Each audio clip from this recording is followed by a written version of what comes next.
Welcome to the Bobby Soxer Show, the podcast where nobody gets left feeling shocked, with your hosts, Ashley Patterson and Alan Mustafovsky.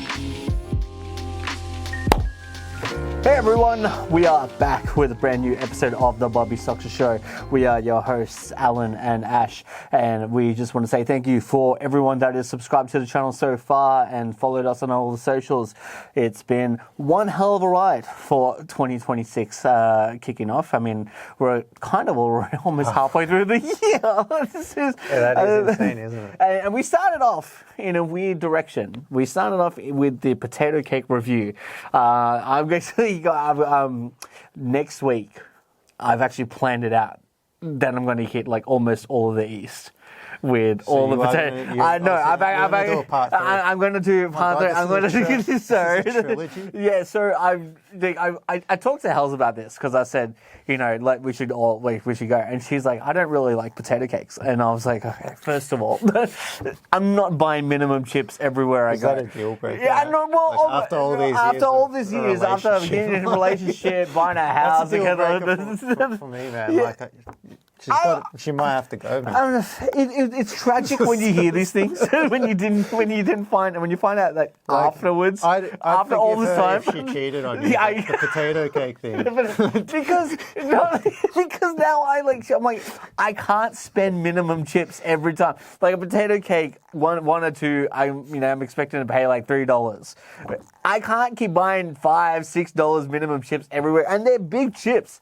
It's not like I can do this 4 or 5 times and then where am I going to put the chips? You've seen minimum chips. It's huge. So she gets 1 minimum chips and then I'm just going to hit the rest. All right, you two can sort that out between each other because I don't want anything to do with this. Yeah, this is going to be a fun. Thing is, a fun Saturday for me. I've had a lot of positive feedback about the potato cake. I did, yeah. Dan's loved it. Yeah, he's going to come on, by the way. Yeah, stay tuned for Lucky Dan. Dan, by demand, is back. He's back. So that's going to be fun. But then also, I mean, to quickly touch on, some of you might have seen like the Supernova videos that have been going up. Yeah, they're cool. Yeah, so we were You got to keep doing those interviews, man. As many as you can get. As many as I can get. They're really cool. Well, we're going to try and, we're going to interview as many people as we can because, next week we got some really good stars. But yeah, so I was very lucky enough to be I was behind camera, for people who don't know, for Michael Jai White. And coming up, we've got going to release an interview for Rick Cosnett. He was a star of The Flash. What was the name of that?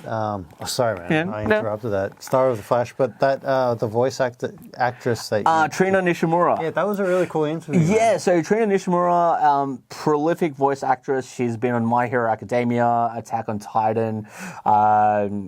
She's got so many titles. Like if you go onto her IMDb page, it's like 2 pages worth, and it's just full of either like a couple of episodes or like she's done like full arcs, and she's been in the game for I don't know. I think she mentioned 20 years or something like that. So so that was really fun. We got one more coming up with Bryce Papenbrook, who also is a famous prolific voice actor, and he's done things like he's worked on Pokemon, he's worked on Digimon, he's worked on same thing, Attack on Titan and My Hero Academia. He's just I tell you no word of a lie. His line was bigger than almost everyone else's line that was at Supernova.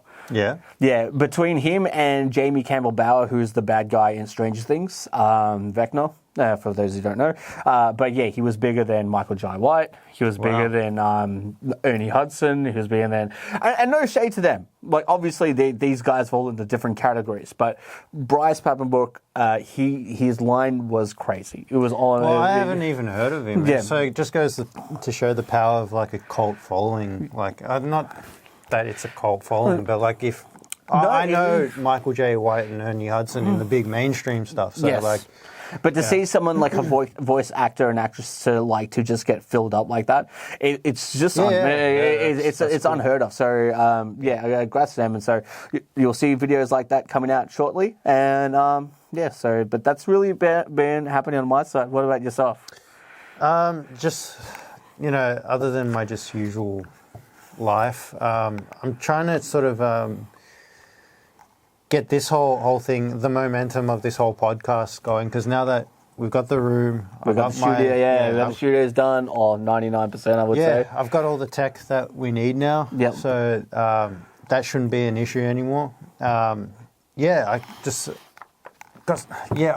really hanging for that impersonator interview, and we've got this dude called Dr. Peter Hallett, which is like a computer chemistry. Well, I wanted you to talk a bit on that, but I guess we won't spoil maybe too much of it. We just gotta, we gotta film it. That'll be the next episode. Yeah. But today we're going to be talking about how everything is saturated, and we'll get into that. But also, it's hard for me to even say this, so I'll be, even as a joke. Yep. I'm going to be embarking on my looksmaxxing journey because everyone's doing it now. So, I have to keep up with keep up with the trend, keep up with the current times. And so we'll be talking about the looks. Well, I don't know where to go from here, people. Okay, so I think I'm already maxed out. I think you've got plenty more to go. I think you've got plenty more to go, and that's no shade. Like just because you have plenty more, it's more along the line. If anyone could looks max, it's you. Here in Australia, I'm not favourable. Most people look at me and go, this guy's looking for a visa. And I'm like, little do you know, I speak better English than most of y'all. Little known fact, I was born in Melbourne. I don't need no visa. So you might have a better chance than I do. I don't have the jawline. I don't have the... It's a sensitive topic. Only a person of your appearance can talk about those things. And say what you just said. That's why we got you on, Ash. So you can tread in these areas without me getting attacked. That was a real problem before. You can say we have an immigration problem. I can't. Oh, man. I can't say that. And, You can. There's just consequences that go with it, I guess. But... yeah, consequences. Speaking of immigration problem, speaking of immigration problem, let's talk about oversaturation of the market. Well, that is actually on the list, and that's why I needed you to bring that up. But we'll get into that. Yeah, and that's it. That's pretty much what we're gonna get off on. So we'll get Lucky Man Dan on, and that's really about it. Cool. So are we gonna bring him on now? Yeah, we can do that. We'll set up the cool camera and. All right. Well, stick around, ladies and gentlemen, for part 2.